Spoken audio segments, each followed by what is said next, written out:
کوہ پیمائی کے ماہرین نے اس شک کا اظہار کیا ہے کہ موسم سرما کے دوران دنیا کی دوسری بلند ترین چوٹی K2 سر کرنے کی کوشش میں لاپتہ ہونے والے محمد علی ستپارہ اور ان کے 2 غیر ملکی ساتھیوں کی جان ان نیپالی کوہ پیماؤں کی وجہ سے گئی جنہوں نے کچھ ہی عرصے پہلے K2 پہاڑ کو سر کیا تھا۔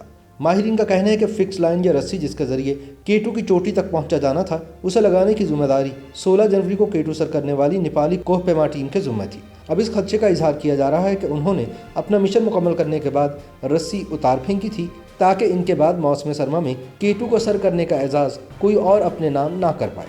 یاد رہے کہ سرکاری طور پر لاپتہ ہونے والے محمد علی ستپارہ اور دیگر 2 کوہ پیماؤں جان سنوری اور JP مور کی موت کا اعلان کر دیا گیا ہے۔ 5 فروری کو لاپتہ ہونے والے ان کوہ پیماؤں پر کیا گزری اور وہ کس قسم کے حادثے سے دوچار ہوئے اس بارے میں یقیناً کوئی حتمی طور پر نہیں بتا سکتا۔ تاہم ماہر کوہ پیما کہتے ہیں کہ تحقیق کی جانی چاہیے کہ آیا یہ کوئی حادثہ تھا یا اس کے پیچھے کوئی گہری سازش تھی۔ بہت سے کوہ پیما اس بات پر متفق ہیں کہ محمد علی ستپارہ اور ان کے ساتھیوں کی مہم میں بہت سے واقعات غیر معمولی، غیر متوقع یا مشکوک ہیں جن کی تحقیقات کروانا بہت ضروری ہے۔ پاکستان کے ایک سینئر عالمی شہرت یافتہ کوہ پیما نذیر صابر نے K2 اور ماؤنٹ ایوریسٹ سمیت دنیا کی کئی بلند چوٹیاں کامیابی سے سر کر رکھی ہیں۔ وہ نیپالیوں کی لگائی گئی رسی کے حوالے سے سوال اٹھاتے ہیں۔ ایک ویڈیو میں واضح طور پر کہتے نظر آتے ہیں کہ نیپالیوں نے جو رسی لگائی تھی وہ اس کا 1 انچ اتار کر واپس لے گئے تھے۔ پھر وہ سوال کرتے ہیں کہ محمد علی ستپارہ کی ٹیم میں کون تھا جو یہ رسی لگاتا۔ جان سنوری فراسٹ بائٹ کا شکار تھا۔ مہر اتنا تجربہ کار نہ تھا جو اتنی اونچائی پر رسی لگاتا۔ ساجد ستپارہ واپس آ چکا تھا۔ اکیلا محمد علی ستپارہ کیا کچھ کرتا۔ ایک اور کوہ پیما اور محقق عمران حیدر تھیم نے تفصیل سے رسی کے حوالے سے تمام امکانات کا جائزہ لیا ہے۔ ان کا کہنا ہے کہ اگر نیپالی کوہ پیماؤں کے رسی نہ لگانے سے متعلق فی الحال کوئی ثبوت موجود نہیں ہے تو رسی لگانے سے متعلق بھی تو کوئی ٹھوس ثبوت کسی کے پاس نہیں ہے۔ وہ کہتے ہیں کہ ساجد ستپارہ کے پاس صرف 8200 میٹر تک کی معلومات ہیں۔ اس سے آگے کیا ہوا ہوگا اس کا اسے بھی علم نہیں ہے۔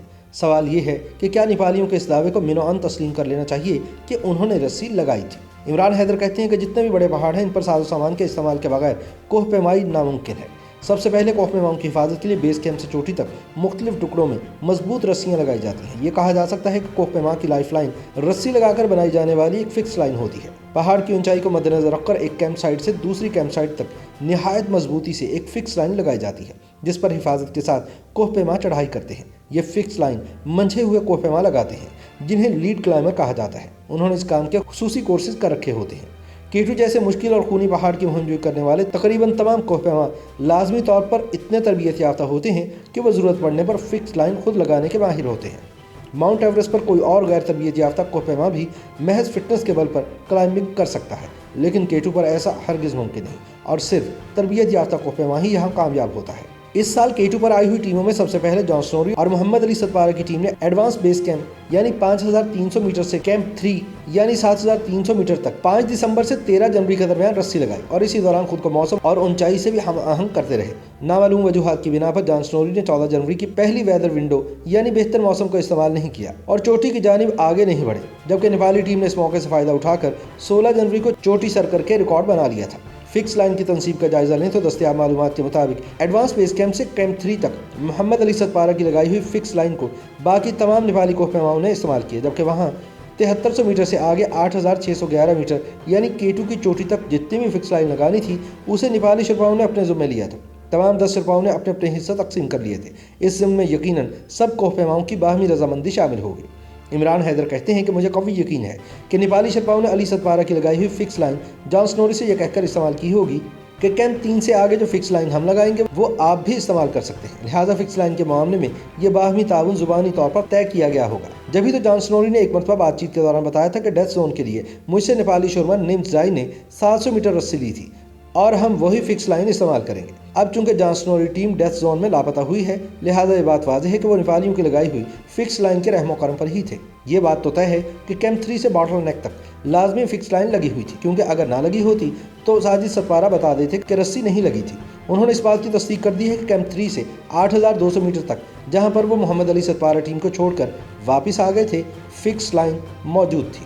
اس کے بعد 2 اہم سوال جنم لیتے ہیں۔ پہلا سوال یہ ہے کہ کیا باٹل نیک سے آگے فکس لائن تھی یا نہیں، اور کہیں اس فکس لائن یعنی رسی کو واپسی پر اتار تو نہیں لیا گیا تھا۔ محمد علی ستپارہ اور ساتھی اب دنیا میں نہیں ہیں، لیکن ان دونوں سوالوں کا جواب اب صرف نیپالیوں کے پاس ہے۔ محمد علی ستپارہ کے بیٹے ساجد ستپارہ کے پاس اس کا جواب ہرگز نہیں ہے، کیونکہ وہ 8250 میٹر سے آگے نہیں گئے تھے اور جہاں سے ساجد ستپارہ واپس ہوئے وہاں سے چوٹی تک فکس لائن نظر نہیں آتی۔ یہ جاننے کے لیے وہیں جانا پڑتا ہے اور ظاہر ہے کہ وہاں تک وہ گئے نہیں۔ اب فرض کرتے ہیں کہ بوٹل نیک سے آگے فکس لائن لگائی ہی نہیں گئی تھی اور نیپالیوں نے وہاں سے چوٹی تک فری کلائمب یعنی فکس لائن کے بغیر چڑھائی کی، تو کیا یہ ممکن ہے؟ اس کا جواب ہے جی ہاں، یہ ممکن ہے۔